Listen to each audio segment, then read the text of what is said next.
अस्सलाम वालेकुम viewers, welcome to political science series part 12। इस वीडियो में हम बात करेंगे व्लादिमीर इलीच लेनिन की पॉलिटिकल थाट पे।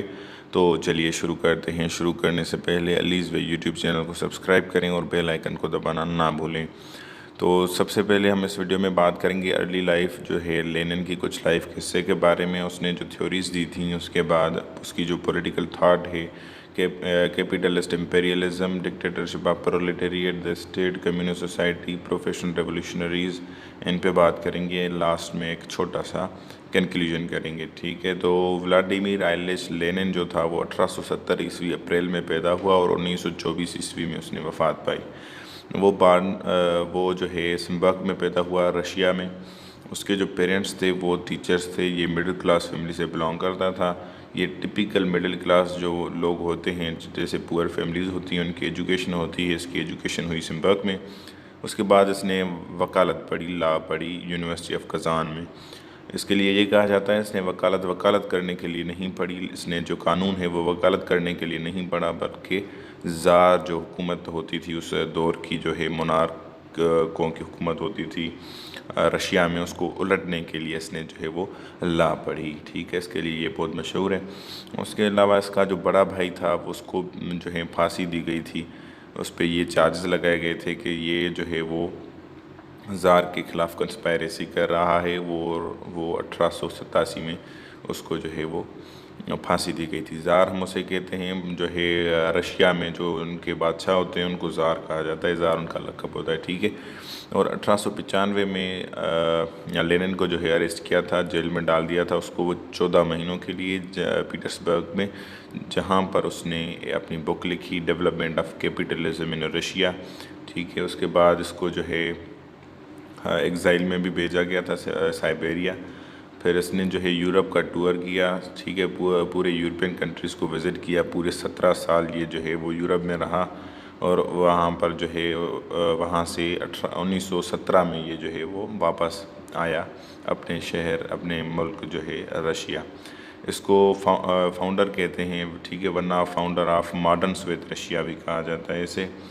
और इसके ऊपर जो है वो डीपली इन्फ्लुएंस था अपना कार्ल मार्क्स का।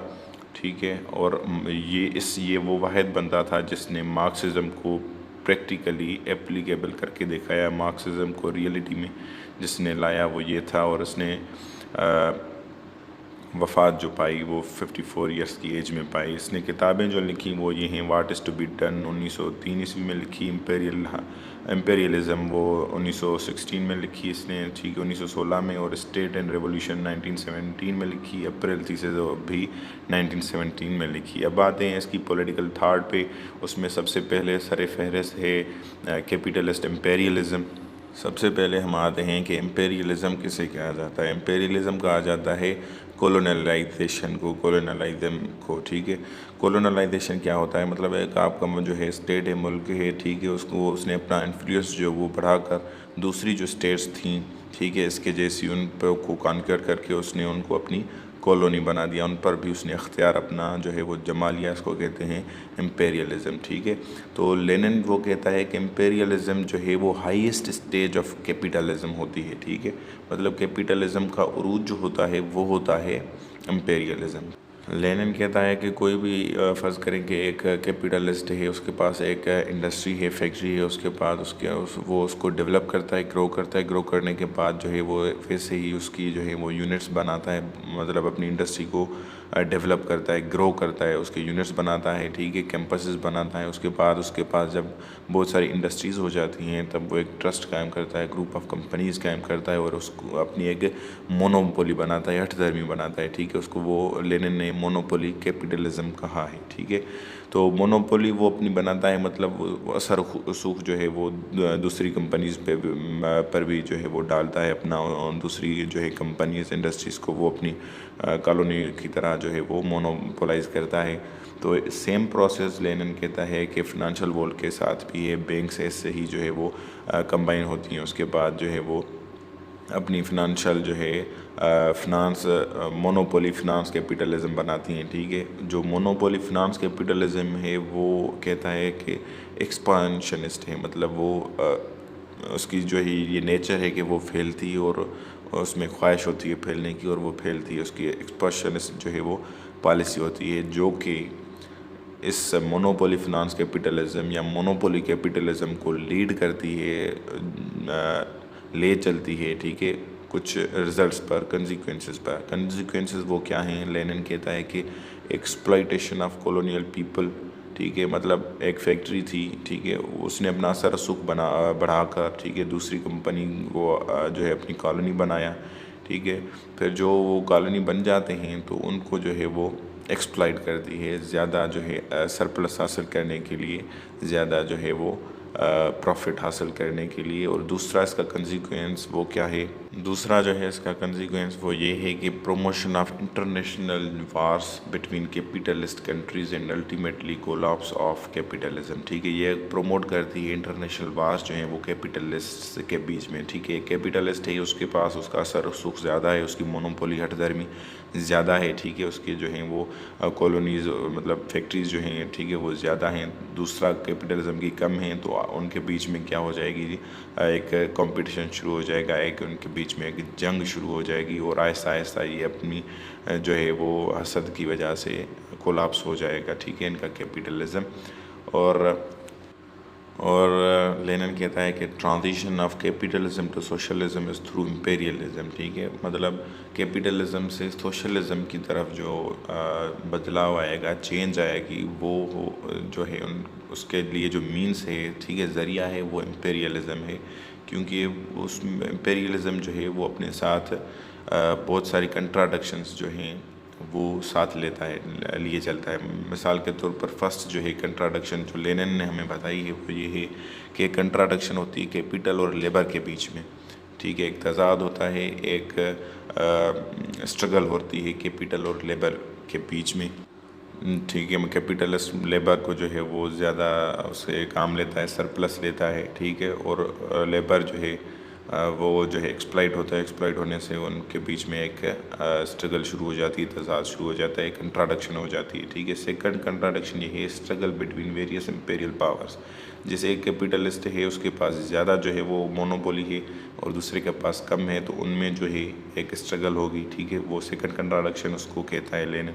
थर्ड कंट्राडिक्शन ये है कि antagonism between colonial powers and colonial people, ठीक है, एक कैपिटलिस्ट है, ठीक है, तो उसका जो है कॉलोनियल पावर है, मतलब वो सॉरी कैपिटलिस्ट है, ठीक है, उसके जो हैं बहुत सारी इंडस्ट्रीज़ हैं, ठीक है, तो वो इंडस्ट्रीज़ के जो पीपल हैं, ठीक है, लेबर हैं या स्टाफ है, ठीक है, उनके और जो कैपिटलिस्ट है उनके बीच में भी ये एक होती है, ठीक है, कंट्राडिक्शन, एक स्ट्रगल होती है। ये तीन कंट्राडिक्शंस होती हैं, इम्पेरियलिज़म के साथ जुड़ी हुई होती हैं। लेनिन ये कहता है कि इम्पेरियलिज़म जो है वो एक कंडीशन बनाता है, मौजूद कंडीशंस बनाता है कैपिटलिज़म के डिस्ट्रक्शन के लिए, कैपिटलिज़म के ख़ात्मे के लिए, ठीक है।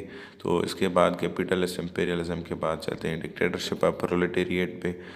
तो कार्ल मार्क्स ने जो और एंजल्स ने जो डिक्टेटरशिप ऑफ प्रोलेटेरिएट दी थी वो ये थी कि एक डेमोक्रेटिक, ठीक है, तरीके से इस्टेब्लिशमेंट हो, वर्कर्स जो हैं वो मेजॉरिटी में रूल करें जो हैं कैपिटलिस्ट मिनॉरिटी पे, ठीक है। पर लेनिन के यहाँ ये नहीं है, ठीक है।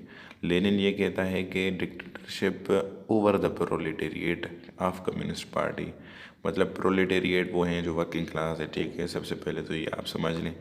तो वर्किंग क्लास पे जो है वो डिक्टेटरशिप होगी, जैसे डिक्टेटरशिप होती है, ठीक है, डेमोक्रेसी के थ्रू जो है वो मेजॉरिटी में ना हो प्रोलेटेरिएट, बट लेनिन ये कहता है कि एक्चुअल में डिक्टेटरशिप हो कम्युनिस्ट पार्टी की, किन के ऊपर? वर्किंग क्लास के ऊपर, ठीक है, which is only revolutionary party and capable of crushing the capitalism and establishing socialism. क्यों वो जो है वो मुसल्लत हो वर्किंग क्लास के ऊपर, डिक्टेटरशिप क्यों हो? वो ये इसलिए कहता है क्योंकि ये रेवोल्यूशनरी पार्टी है, इनके इनकलाबी पार्टी है, और इसमें ये ताकत है कि ये कैपिटलिज्म को नीस्तो नाबूद करे और सोशलिज्म जो है वो इम्प्लीमेंट कर सके, ठीक है। तो लेनिन ये कहता है कि ये प्रोलेटेरियन रेवोल्यूशन के लिए एक इंस्ट्रूमेंट है, एक हथियार है, ठीक है, वेपन है, ज़रिया है। इट इज़ लेनिन ये कहता है कि it is not democracy for all but democracy only for proletariat. उसके बाद जो है वो लेनिन का दूसरा उसकी जो है व्यूज़ हैं जो स्टेट के ऊपर, तो वो ये कहता है कि state is to be ultimately abolished because it represents an agency of repression. ठीक है, तो लेनिन ये कहता है कि स्टेट जो है वो एक उसको ज़रूर ज़रूर किसी दिन जो है वो ख़त्म होना है, क्योंकि ये जो है एक एजेंसी है, ठीक है, जहाँ से जुल्म और सितम आता है वर्किंग क्लास पर। ठीक है, तो as communism is established state will be unnecessary because there will be none to be suppressed. ठीक है, वो कहता है जब कम्युनिज्म इम्प्लीमेंट हो जाएगा, इस्टेब्लिश हो जाएगा, तो स्टेट जो है वो अननेसेसरी होगी, उसकी कोई ज़रूरत ही नहीं होगी, क्योंकि कोई भी सप्रेस होने के लिए बचेगा ही नहीं और कोई सप्रेस करने के लिए बचेगा ही नहीं। ठीक है, Lenin was no believer of democracy but instead dictatorship. ठीक है, वो डेमोक्रेसी का जो है वो मानने वाला नहीं था। लेनिन जो कहता था कि वो डिक्टेटरशिप का जो है वो फॉलोअर था। तो वो उसकी जो स्टेट है वो ये कहता है कि उसकी ऑर्गेनाइजेशन है of class of proletariat as state power. ठीक है, उसकी जो स्टेट है वो ऑर्गेनाइजेशन है प्रोलेटेरिएट क्लास की, कम्युनिस्ट पार्टी की।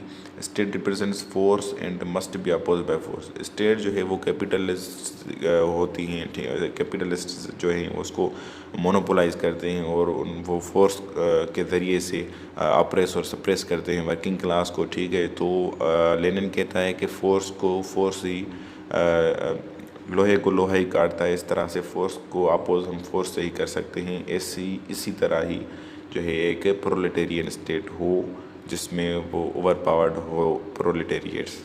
अब आते हैं कम्युनिस्ट सोसाइटी पे। तो कम्युनिस्ट सोसाइटी जो है वो लेनिन ने उस पर अपने व्यूज़ दी हैं। कम्युनिस्ट सोसाइटी हम उसे कहते हैं क्लासलेस सोसाइटी को और स्टेटलेस सोसाइटी को। लेनिन ने उसकी दो स्टेज बताई, एक लोअर स्टेज और दूसरी हायर स्टेज। लोअर स्टेज में उसने बताया है कि जब मीन्स ऑफ प्रोडक्शन नेशनलाइज हो जाए और कोई भी प्राइवेट प्रॉपर्टी ना रहे, तो ये फार्मूला जो है वो अप्लाई होगा to each according to his capacity to each. ठीक है, from each according to his capacity to each according to his needs. यहाँ पे थोड़ा टाइपिंग मिस्टेक है। ठीक है, उसके बाद हायर लेवल इसकी जो ये है वो भी सेम फार्मूला पर ही होगी और उसमें रियल इक्वलिटी जो है वो मिलेगी। अब जो है लेनिन की जो है इम्पॉर्टेंट कंट्रीब्यूशन है जो पॉलिटिकल थाट पे, तो वो उस पर बात करते हैं, सॉरी कम्युनिज़म पे और मार्क्सिज़म पे। वो ये है कि उसने एक थ्योरी दी थी प्रोफेशनल रेवोल्यूशनरीज़, जिसको वेंगार्डिज़म भी कहते हैं। ठीक है, तो ये एक स्ट्रेटेजी है। ठीक है, उसमें ये कहता है कार्ल मार्क्स के जो प्रोलेटेरिएट्स में एडवांस्ड जो क्लास हैं, जो अवेयर हैं पॉलिटिक्स से, ठीक है, कॉन्शियस हैं अबाउट पॉलिटिक्स एंड सारा कुछ जो स्टेट के अफेयर्स होते हैं, ठीक है, उनको वो प्रोफेशनल रेवोल्यूशनरी और वेंगार्ड कहता है। ठीक है, तो वो एक ऑर्गेनाइजेशन बनाते हैं, एक पार्टी बनाते हैं, जैसे उनकी कम्युनिस्ट पार्टी है, वर्किंग क्लास के जो लिए काम करेगी और वर्किंग क्लास के जो मैनिफेस्टेशंस हैं उनको जो है आगे बढ़ाएगी, सर्व करेगी। ये एक लेनिन की बहुत इंपॉर्टेंट कंट्रीब्यूशन है। मतलब ये कहता है कि सब के बस की बात नहीं है रेवोल्यूशन, जो जिनके बस की बात है उन्हीं को जो है वो ये सौंपा जाए, और वो जो प्रोफेशनल हैं जो इनकलाब ला सकते हैं उनको जो है हम हायर करें कि वो हमें जो है रेवोल्यूशन को पाए तकमील तक पहुंचाने में मदद करें। ठीक है, तो ये थी व्लादिमीर आइलिच लेनिन की पॉलिटिकल थाट। इसका कंक्लूजन ये बनता है कि व्लादिमीर आइलिच लेनिन जो था वो एक रेवोल्यूशनरी फ़िलासफ़र था। और उसके अलावा आज के लिए इतना ही। अलीज़ वे यूट्यूब चैनल को सब्सक्राइब करें और बेल आइकन को दबाना ना भूलें। अगली वीडियो में हाज़िर होऊंगा माओ ज़ेडुंग की जो है वो पॉलिटिकल थाट पे, तो जुड़े रहिए। आपका शुक्रिया।